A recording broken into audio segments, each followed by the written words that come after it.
Hey everyone, you like Millennium Falcons? I've got some Millennium Falcons, including this one that I paid $180 for. It's the Dark Falcon from Lego's Rebuild the Galaxy series. It's kind of a what if, little mini series that they came up with, completely non-canonical, doing something that's just for fun. And yes, as it appears, it is mostly a recolor of the last one from Rise of Skywalker.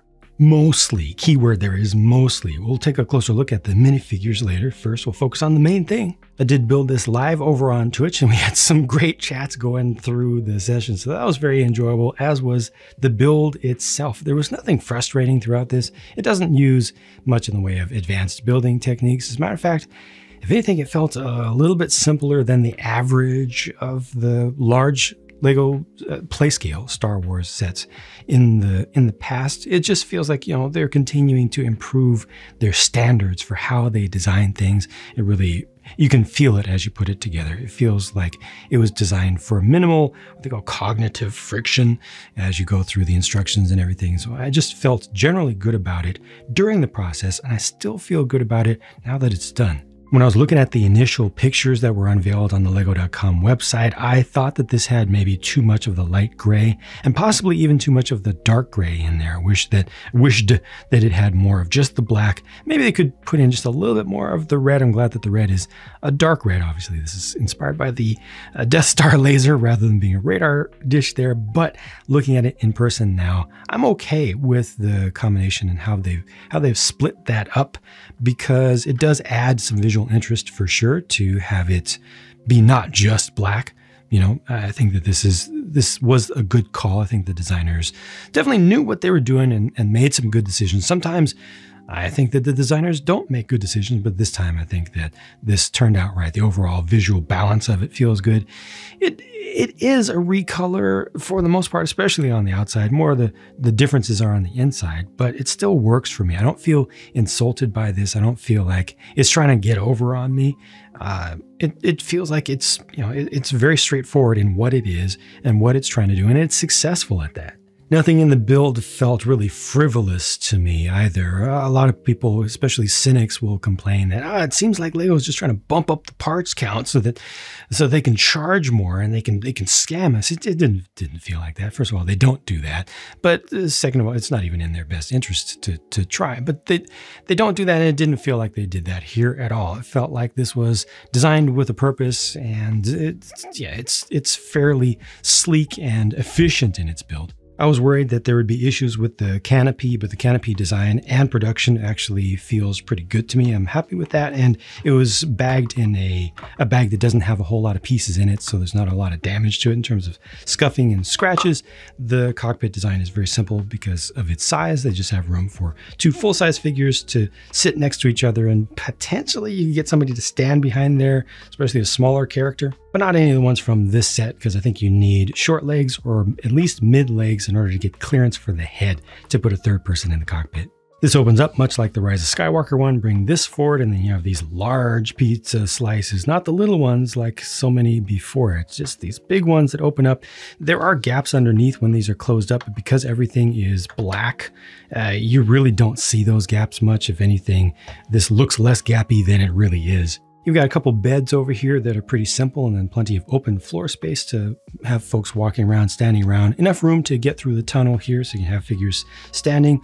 This is a throne for Darth Jar Jar, and that can actually be pulled out. And behind it, there's actually what they call an Easter egg of sorts. I think it's a Sith holocron behind there, but it could be something else. We'll see how they actually work that out in the series. But it's nice that this is able to move out. And here you can see how the interior design is different from before. It's much more open. Nice consoles over there. 3 stickers are used for that. This is very simple how this is put together to get this angle, to get the angle for this to attach this one single pie slice there. You can even start putting some figures underneath here. So again, space, even though there isn't any detail in there, there is space to at least store figures when the top is closed. And yes, they can be fully standing there. Back here is storage for some Boomas because Jar Jar, there's the Sith version of hyperdrive. You know, it's powered by red energy because bad guy. I actually like this. It's a little containment cell, laser wall containment cell. Easy to put one single figure sitting down in there who has been captured, and I just like transparent stuff in general. And then over here you got a little leisure area which has been updated. You know, it's not like the old one where you got the physical table. Now you actually have a little PS4 setup over there, and you play your Dedrick on a widescreen TV. You got your controller over there, just more comfy with the chairs. The chairs don't wrap around like they did before, but I think they just don't even try to fool you into thinking there's more there than there is.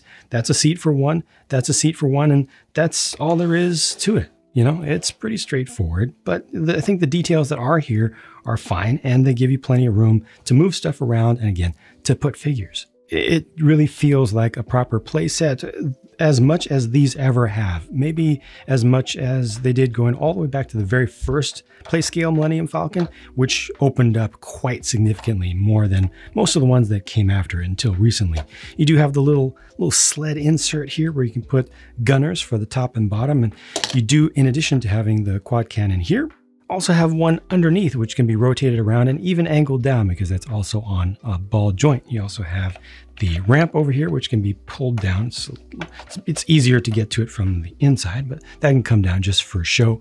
And this uses only 4 landing gear, which makes it simple and easy. You can also pull these off really easily the way that they're attached if you don't want them to be there for a flight only display or something. So that works out fine without, again, wasting pieces. Here from left to right and 100% non-canonical are Darth Jar Jar, non-canonical, Darth Ray, obviously in the middle, and a bounty hunter version of C-3PO. You might not recognize him because of the black arm.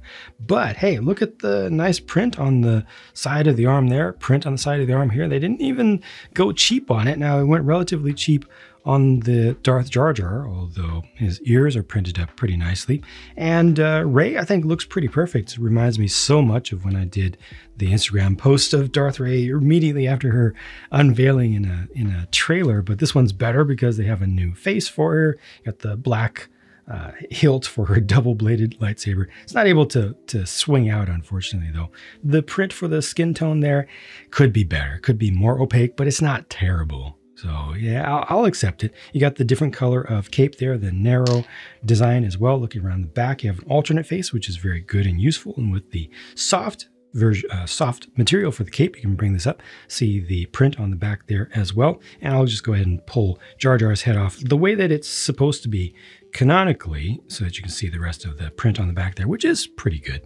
Then obviously the most important figure here is Jedi Vader, who comes from Legends and was done pretty well once again with printing for the arm. You got the soft cape there, printing for the arm over here, looking around the back, pretty good printing on the back of the torso as well. It's just too bad that they don't do any printing or paint applications for the helmet because it really could use just some light blue in there for the visor, for the lenses. Underneath, he does have a face, yes.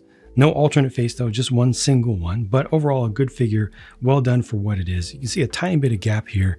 It's much more visible in the light version than in the black, but I really wish that he had some color for the eyes. This is Darth Dev Griebling over here. I'm assuming is related to Sig Griebling. We'll see it's a original character. Good print for the arm there.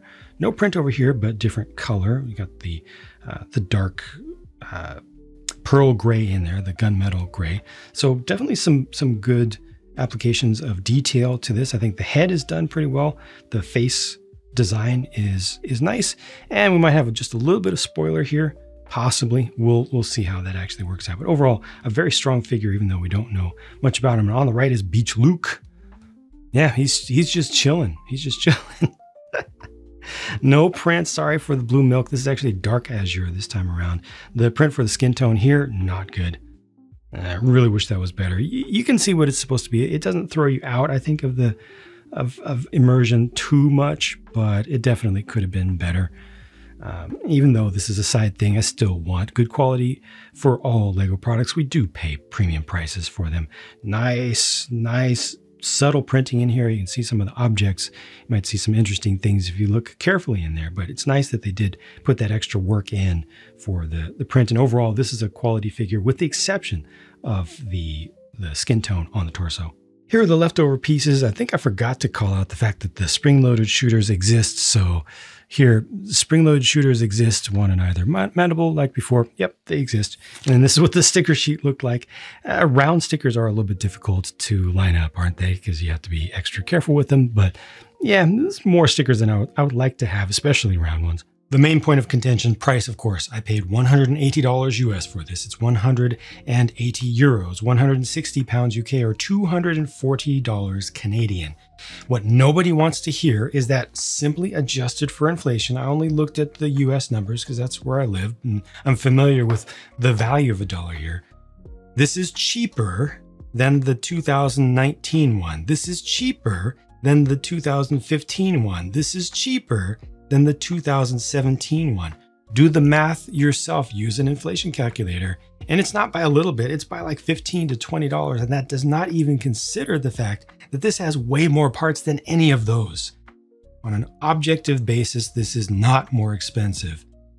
Just the inflation is a thing. It is a thing. It is a thing. It doesn't account for all the, relative changes of prices of consumer products relative to wages and all that. I can't get into that. But as far as Lego is concerned, they're not making these things more expensive, but they have made it better.